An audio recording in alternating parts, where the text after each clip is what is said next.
जो है हमारे स्कूल के जो भी छात्र हैं वो भी बैठ जाएं आगे, उनको भी उसके बाद हमने सम्मानित कर। धन्यवाद भाई साहब। सर्वप्रथम मैं भारती के चरणों में नमन करती हुई इस पवित्र भूमि को वंदन करती हूँ जिसमें आज इतनी भारी भरकम सभा चल रही है। उस प्रभु की ही अनुकंपा है कि इस गोविंद की नगरी में, इसी गुरु गोविंद की नगरी में आज सनातनी सारे एकत्रित हुए हैं। तो अपने लिए जोरदार तालियां। मैं वंदन करती हूँ मंचासीन हमारे महर्षि हमारे बीच जो बैठे हैं, प्रबुद्ध भाई और सभी उपस्थित राष्ट्रभक्त भाइयों से और तेजस्वी बहनों को मेरा बार बार वंदन है मेरे उन युवाओं को जिन्होंने आज अपना समय निकाला है और अपने सनातन को समझने का प्रयास किया है। आज की ये सभा बताती है कि सनातन धर्म की जड़ें कितनी गहरी और कितनी सशक्त हैं। तो एक बार जोरदार तालियां इस सनातन धर्म के लिए। मैं अपने आप को गौरवान्वित महसूस कर रही हूं कि मुझे आज उस विषय पर बोलने का अवसर मिला है जो मैं स्वयं में हूं, अर्थात भारतीय परिप्रेक्ष्य में नारी और उसका योगदान। ममता मैं सौभाग्यशालिनी शुभ हूं मंगलकारी हूं। ममता मैं सौभाग्यशालिनी शुभ हूं मंगलकारी हूं। खुशबू कली चांद का टुकड़ा हर उपमा पे भारी हूं। वक्त पड़े तलवार हूं मैं और कभी चिंगारी हूं। गौरवमय इतिहास है मेरा, मैं भारत की नारी हूं। नारी जिसको अनेक नामों से जाना जाता है, महिला पूरी पृथ्वी को हिला देने की क्षमता जिसमें है वो महिला है। गृहिणी सारा घर जिसका ऋणी है वो गृहिणी है। और स्त्री को तो अगर मैं परिभाषित करूं तो इसको शब्दों में विच्छेदित कीजिए, स त र और ई, अर्थात जिसमें सतोगुण रजोगुण तमोगुण और ईश्वरीय शक्ति तीन चारों विद्यमान है वो स्त्री है। तो यदि आप ऐसी स्त्रियां हैं तो तालियां बजाइए अपने लिए। जब जब समाज को जैसी आवश्यकता पड़ी है स्त्री ने वही रूप धारण किया है। जब उसमें सतोगुण प्रधान होता है तो अपनी संतति को, अपने समाज को, परिवार को, राष्ट्र को वो ज्ञान देती है और सरस्वती का रूप धारण करती है। जब समाज का पालन पोषण करना है तो उसमें रजोगुण प्रधान होता है। और जब समाज या उसकी संतति के प्रति, उसके प्रति और समाज के प्रति कोई दुराचारी लोग दूरदृष्टि रखे तो उनका नरसंहार करने के लिए वो दुर्गा काली का रूप धारण करती है और इस समाज को उन दुर्संहारों से बचाती है। ऐसी नारी हमारी भारत की रही है। भारतीय दृष्टि में नारी को हमेशा ही विशिष्ट स्थान दिया है। सनातन धर्म के अनुसार यत्र नार्यस्तु पूजन्ते रमन्ते तत्र देवता। हम उस धर्म से संबंध रखते हैं। हम वो सनातनी हैं जहां स्त्री को देवी का रूप माना गया है। लेकिन क्यों, यह जानने योग्य अवश्य है। क्योंकि भारतीय नारी में बहुत सारे गुण रहे हैं। पृथ्वी सी क्षमता रही उसमें, सागर सी गंभीरता उसमें है, सूर्य सा तेज उसमें है और चांद जैसी शीतलता उसमें है। इसलिए भारतीय नारी विशिष्ट है। करुणा, प्रेम, दया, सहनशीलता और पवित्रता की प्रतिमूर्ति स्त्री रही है, इसलिए वो भारतीय नारी विशिष्ट है। और विश्व की नारी को हमारा अनुसरण करने की आवश्यकता है, हमें उनका अनुसरण करने की आवश्यकता नहीं है। ऐसे भारतीय नारी हैं आप। तो भारतीय नारी होने पर अगर आपको गर्व महसूस होता हो तो जोरदार तालियां बजाएं। जब भी अपने आप को जानना हो तो अपने अतीत में जाना अति आवश्यक है। हम देखें भारत में हमेशा ही स्त्री को विशेष दर्जा मिला है। वैदिक काल में देखें तो स्त्रियों को हर तरह की छूट थी। वो शिक्षा में अग्रणी थी। मैत्रेय और गार्गी इसका उदाहरण है। वो खगोल शास्त्रीय थी, उनको अंतरिक्ष का ज्ञान था। अचरज होगा आपको यह जानकर कि विश्व ने तो अंतरिक्ष को अब देखा है, हमने तो वैदिक काल में ही देख लिया था। देवहूति नामक एक वैज्ञानिक ने 9 बार अंतरिक्ष की यात्रा कर ली थी। ऐसी भारतीय नारी रही है। हम उस मां अनसुईया की संतान हैं जिसने ब्रह्मा विष्णु और महेश को 6 महीने का शिशु बना दिया। तो क्या आपको गर्व नहीं होता? कहां खो गई आपकी वो पवित्रता, कहां खो गया आपका वो चैतन्य, कहां खो गई आपकी वो शक्ति कि हम आज असहाय महसूस करते हैं कैसे पैदा हुए थे वो वीर शिवाजी, रामकृष्ण कैसे पैदा हुए थे, उनको पैदा करने वाली जननी हम में ही थी। क्योंकि ऐसा कहा जाता है कि समाज में, परिवार में अगर एक पुरुष शिक्षित है तो सिर्फ एक इंसान शिक्षित है, लेकिन जिस परिवार में एक स्त्री सुसंस्कारित होती है वो अपनी 7 पीढ़ियों को धर्म पर चलने के लिए प्रशस्त कर देती है।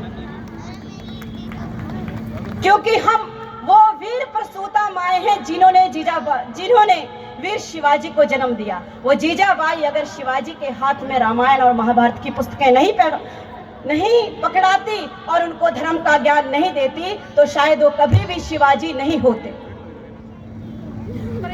सुभाष चंद्र बोस, चंद्रशेखर आजाद, जितने भी ध्रुव प्रहलाद जैसे भक्त, चाणक्य जैसा विद्वान, जितने भी ये महान पुरुष पैदा हुए हैं वो एक स्त्री की ही पैदावार है। हमारे संस्कारों में इतना दम था कि हमारे संस्कारों के दम पे ही जो भारत था वो विश्व गुरु था। आज भी कोई कमी नहीं है। हमारी लड़कियां हर क्षेत्र में आगे हैं, हमारे बच्चे भी कर रहे हैं कुछ, लेकिन जो हम खोते जा रहे हैं वो है हमारे मूल्य, वो संस्कार। स्व को भूल गए हैं हम, स्वशील, स्वराष्ट्र, स्वसंस्कृति। जब तक हम इस स्व का बोध नहीं करेंगे और इसका रक्षण नहीं करेंगे तब तक भारत पुनः विश्व गुरु बन ही नहीं सकता। इसलिए इस भारत को विश्व गुरु बनाने का जो जिम्मा है वो नारी शक्ति पे भी उतना ही है जितना पुरुषों पे है। आज गर्भधारण होता है, स्त्री के हाथ में मोबाइल है और शिशु पैदा होते ही मोबाइल चलाता है। पूरा परिवार अचंभित है कि बच्चा पैदा होते ही कितना एक्टिव है, कितना स्मार्ट बच्चा पैदा हुआ है, इसको मोबाइल का बोध है। अरे क्यों ना हो। जब गर्भ में अभिमन्यु ने चक्रव्यूह को भेदना सीख लिया था तो क्या आपको देखकर आपके बालक ने मोबाइल चलाना नहीं सीखा होगा? आज अभिमन्यु से आपने अपाहिज बना दिया है अपने शिशुओं को, और सिर्फ इसमें मातृशक्ति ही इस बात के लिए जिम्मेवार नहीं है, घर का पूरा परिप्रेक्ष्य इसके लिए जिम्मेवार है। पहले स्त्री काम काज करती थी तो घर में बच्चों के साथ उसके दादा दादी, चाचा ताया, बच्चे, भाई बहन सब खेलते थे, उनको कहानियां सुनाते थे। आज हर कोई अपने अपने कोने में मोबाइल लेके बैठा है। इस निर्जीव चीज ने हमें संवेदनहीन बना दिया है।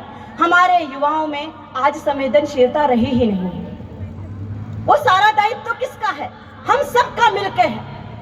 आज हिंदू सभाएं करने की आवश्यकता पड़ी है क्योंकि हम अपने संस्कार खो गए। पाश्चात्य संस्कृति ने हमारे ऊपर इतनी हावी हो चुकी है कि हम अपनी संस्कृति को छोटा समझ बैठे हैं। शारीरिक रूप से तो हम स्वतंत्र हो गए लेकिन मानसिक गुलामी अभी भी है। अरे उनके पास हमें सिखाने के लिए था ही कहे क्या था? हमेशा याद रखिए, sunrises in the east and sets in the west. पश्चिम में तो सूर्य अस्त ही होता है, उदय तो पूर्व में ही होता है। और हमने उस अस्त होते हुए सूर्य का उदय होना सोच लिया, अपनी संस्कृति को हीन भावना से देखना सोच लिया, क्योंकि हमें सिखाने वाला शायद कोई था ही नहीं या हम सीखना ही नहीं चाहते थे। हमारी नारियां कहां पीछे रही हैं? लक्ष्मीबाई के शौर्य को आप कौन नहीं जानते हैं कि किस तरह से उन्होंने अंग्रेजों को मुंह तोड़ जवाब दिया था। मैं चंद पंक्तियों से आपके सामने रखूंगी।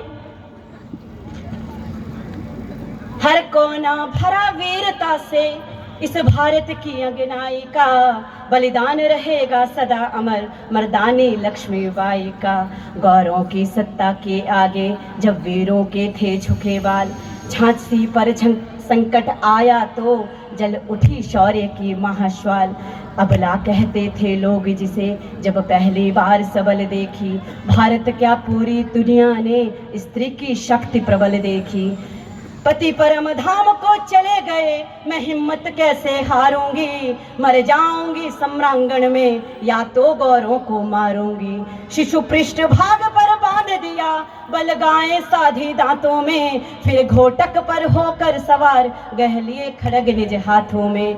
जब तक महिष शेष शीश पर है, उदाहरण है तरुणाई का, बलिदान रहेगा सदा अमर मर्दानी लक्ष्मीबाई का।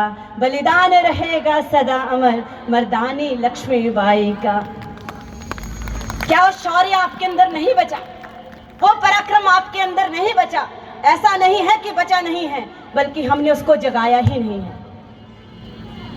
याद रखिए, अब आपको किसी से भी बचाने के लिए राम अवतार नहीं लेंगे, कृष्ण अवतार नहीं लेंगे, आपको स्वयं ही खड़ा होना पड़ेगा।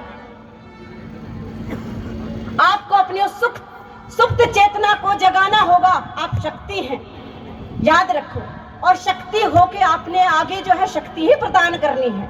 अपनी संतति का आपके ऊपर बहुत बड़ा दायित्व है। बाद में आप सब पछता रही हैं, रो रही हैं, आज परेशान हैं, क्योंकि आपने समय से संभाला ही नहीं।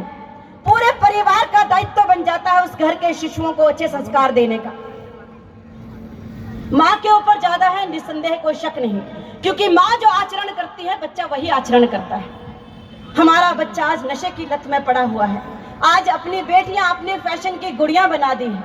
अरे वो देखने की चीज नहीं। अपनी बेटी को बनाना हो तो सूर्य जैसा बनाओ कि कोई उसकी तरफ दृष्टि डाले तो जल उठे। अपने पुत्रों को बनाना हो तो शिवाजी महाराणा प्रताप जैसा बनाओ कि वो अपनी भी, अपने परिवार की भी और आपके समाज की भी रक्षा कर सके। ये सारा दायित्व किसका है? हम सबका है।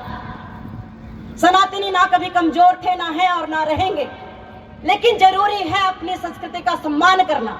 आवश्यक है अपने धर्म का सम्मान करना। जब तक आप स्वयं का सम्मान खुद नहीं करेंगी, अपनी संस्कृति पर गौरवान्वित नहीं महसूस करेंगी, वीर गाथाएं अपने बालकों को नहीं सुनाएंगी, तब तक आपका समाज सशक्त हो ही नहीं सकता। इस बात को एक शिक्षिका होने के नाते मैं पूर्ण विश्वास से कह सकती हूँ, क्योंकि मैं स्कूल में रोज देखती हूँ माताओं ने अपने बच्चे यहाँ छोड़े हैं गांव से और उनके हाथ में 20-20 हजार के मोबाइल पकड़ा दिए हैं।